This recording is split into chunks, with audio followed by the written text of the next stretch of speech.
Olá, tudo bem? Bem-vindo ao canal Viver de Renda. Se inscreva no canal, deixe seu like e compartilhe com os amigos. Nos siga também no Instagram Viver de Renda Canal e no nosso novo canal aqui no YouTube, o Café com Ações. Meu nome é Clóvis Faleiro, eu sou formado em administração, consultor empresarial e invisto na Bolsa desde 2006. Por que eu criei o canal Viver de Renda? O propósito é simples. Aqui eu quero compartilhar com vocês as minhas experiências profissionais enquanto investidor. Espero que isso possa ser útil para você, porque aqui eu conto as coisas que deram certo, que deram errado, as coisas que eu aprendi, as coisas que eu consegui refletir ao longo da minha trajetória e desse modo eu espero contribuir para o seu crescimento e amadurecimento profissional. Se isso for útil, fizer sentido para você, por favor, deixe o seu like, é o que eu te peço em retorno.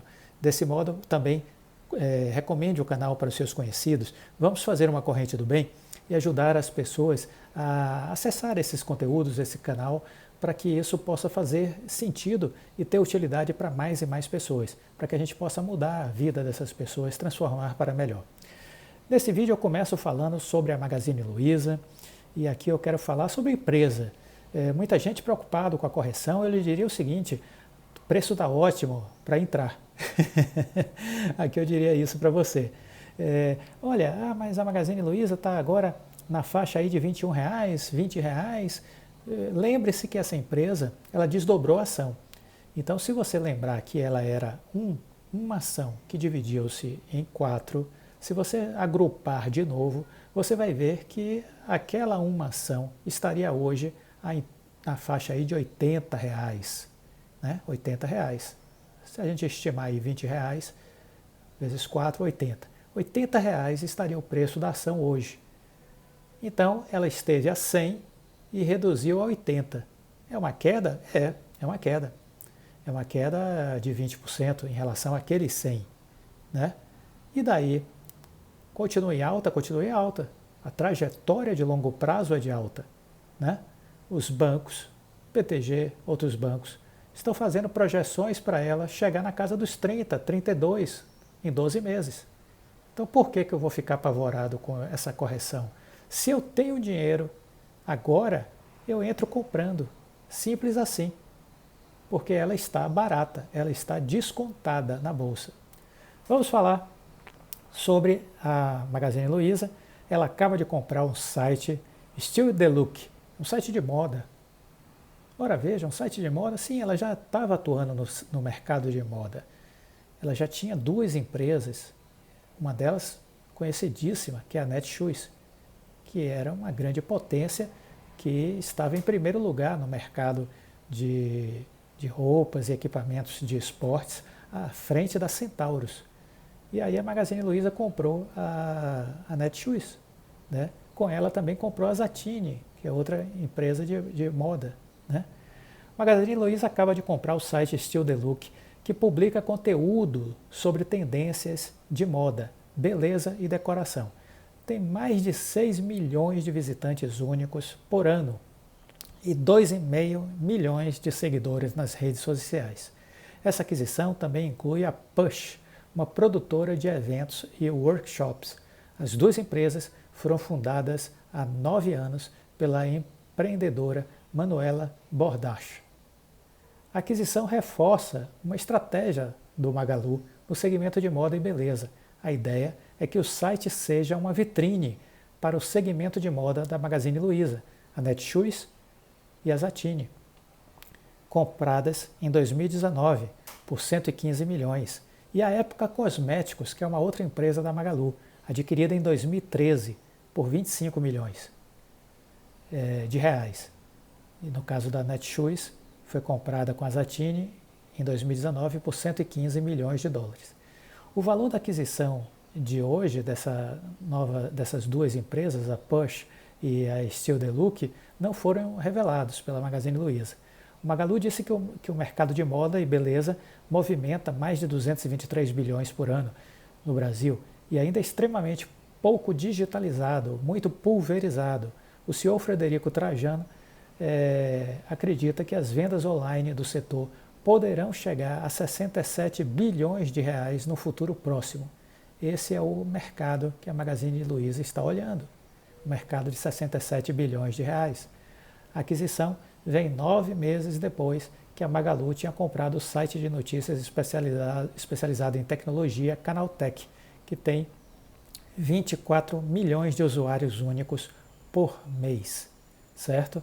Então segue a Magazine Luiza fazendo a sua estratégia, de crescimento. Quero compartilhar com vocês uma entrevista do Frederico Trajano, agora, de uma semana atrás, mais ou menos. Uma entrevista que ele deu ao Estado de São Paulo. Frederico Trajano, presidente do Magazine Luiza, uma das principais redes de varejo do Brasil, e que conseguiu se destacar em meio à crise sanitária por conta das vendas online, diz que o Brasil não decola por incompetência no controle da pandemia. Ele não vê uma saída para a retomada consistente da atividade sem uma vacinação em massa. O erro na questão sanitária foi grave, afirma o CEO, que considera o Brasil um dos piores no combate ao novo coronavírus. Não fosse a pandemia, Fred Trajano acredita que 2020 e 2021 seriam espetaculares para a economia, em razão dos juros baixos e de várias mudanças feitas nos últimos 4 anos em pilares importantes, como a Previdência, a questão trabalhista e o teto dos gastos públicos, por exemplo. Apesar das dificuldades do momento e da falta de horizonte para a saída de crise, o empresário prefere enxergar o copo meio cheio e ressalta que existem bolsões de oportunidade a serem exploradas na economia, como a digitalização do varejo e de outros setores, tendência que, na sua opinião, deve continuar no pós-pandemia. A conversa com Trajano abriu uma série de entrevistas com presidentes de grandes empresas que vão tentar apontar os caminhos para o país retomar o crescimento econômico que o Estadão está fazendo a partir desse mês de março. A repórter perguntou: o que precisa ser feito para a economia brasileira voltar a crescer? Aí o Fred Trajano responde: hoje o Brasil não decola por uma incompetência no controle da pandemia. O país não é o único com dificuldade de controlar a crise sanitária, mas, na minha opinião, está sendo um dos piores. A gente se planejou muito mal para a vacina, o nosso sistema de saúde está sobrecarregado, poderíamos estar numa posição muito melhor. O erro na questão sanitária foi grave. Sem o controle da pandemia, é impossível recuperar a economia. Também houve casos como a troca do presidente da Petrobras, que minaram a confiança dos investidores. No mercado financeiro, seja no mercado de capitais, no mercado mais abrangente, transmitir confiança numa agenda é super importante. Acredito que nós teríamos todas as condições no ano passado e nesse ano para estarmos numa situação econômica espetacular. Que condições são essas? Pergunta o repórter. Se voltássemos 4 anos no tempo e disséssemos para um brasileiro que a reforma trabalhista e previdenciária seriam feitas, que o Banco Central teria autonomia, que teríamos o marco do saneamento, o teto dos gastos públicos, o marco civil da internet, o Open Banking, o PIX e os juros mais baixos da história, ele duvidaria de tudo isso. As pessoas iriam achar uma agenda impossível. Evoluímos significativamente nesses 4 anos. Do ponto de vista das reformas estruturais, o grosso foi feito. Na prática, o que está faltando fazer são 2 reformas importantes, a administrativa e a tributária. Acho que a tributária vai reorganizar e simplificar, mas ela não terá como reduzir a carga tributária. Ela é importante, mas relativamente menos do que as outras. Não acho que esteja faltando uma grande agenda de reforma no Congresso, fora essas que estou falando. Aí o repórter diz: o juro baixo é apontado pelo senhor como um ponto positivo, mas ele deve voltar a subir para conter a alta da inflação. Como fica isso? Mesmo que o juro suba, ainda vai continuar baixo em relação aos últimos anos. E juro tão baixo como o atual é uma realidade muito nova, que quando estávamos começando a colher os frutos dela, entramos na pandemia. Quando se faz política econômica com juros baixos, o crescimento demora um pouco para aparecer, mas quando vem com grande consistência e depende-se menos do governo. As captações estão batendo recorde esse ano. Em algum momento isso vai se refletir na economia como um todo. Já uma política econômica que usa dinheiro do governo, o crescimento vem muito rápido, mas é voo de galinha, já vimos isso no passado. Em algum momento tem que se pagar a conta com a dívida. E como se resolve então a pandemia? Pergunta o repórter. A vacina é a única solução. Estou pessimista com o cronograma de vacinas. A gente deveria ter se preparado, entrado na fila e apostado no maior número de vacinas, não apenas em 2. Isso gera um risco muito grande. Se alguém não entrega, vai ter ruptura. É muito difícil reverter essa situação no curtíssimo prazo. As medidas de restrição, os lockdowns, devem perdurar ainda por muito mais tempo do que a gente imaginava no início do ano. Ao longo do ano, imagino que vamos ter situações de abre e fecha na economia antes de se ter uma parcela significativa da população imunizada. Acho que há movimentos civis organizados, como por exemplo o Todos pela Saúde, que o Itaú começou o ano passado, o Unidos pela Vacina, lançado pelo Mulheres do Brasil, pelo Instituto para o Desenvolvimento do Varejo e outros empresários, que são bons movimentos no sentido de da sociedade mostrar que está apoiando, fazendo seu papel de maneira organizada. Não é uma empresa só específica, mas é a união de empresários, executivos, lideranças da sociedade civil, no sentido de apoiar, de se colocar à disposição, criar soluções construtivas para ajudar os governos. São iniciativas bem-vindas, fico feliz de ver que elas estejam acontecendo, mas acho que o controle da pandemia é uma função dos governos, sobretudo federal, estadual e municipal. Esse controle depende das autoridades e não tem nada a ver com a iniciativa privada. Como o senhor vê o fato de sua mãe, Luísa Trajano, que é presidente do conselho da Magalu, está sendo cortejada para ingressar na política? Aí ele responde: prefiro não comentar. Quantas lojas físicas do Magalu estão fechadas por causa da quarentena? Hoje estou com 600 lojas fechadas. A empresa tem 1.300 lojas, 600 estão fechadas. Mas a minha previsão é que esse número vai aumentar. Essa discussão é política, até o sistema de saúde colapsar. Quando colapsa, como aconteceu em Manaus, todo mundo percebe que está no mesmo barco. Por mais que as pessoas protestem contra as medidas de isolamento, ela é a única coisa que funciona além da vacina, mas joga contra a economia. Como contornar isso? As empresas que não tiverem uma agenda digital muito forte vão sofrer, porque a digitalização é uma forma de atenuar os impactos do lockdown. Mas vejo uma enorme oportunidade de digitalização do varejo em vários segmentos: moda, beleza, alimentos, restaurantes, setor financeiro, por exemplo. Como assim? Pergunta o repórter. A pandemia catalisou o processo de digitalização e esse processo vai continuar por muitos e muitos anos no Brasil. Há vários bolsões de oportunidades dentro da economia brasileira. O Brasil é um país continental, com uma economia multidimensional.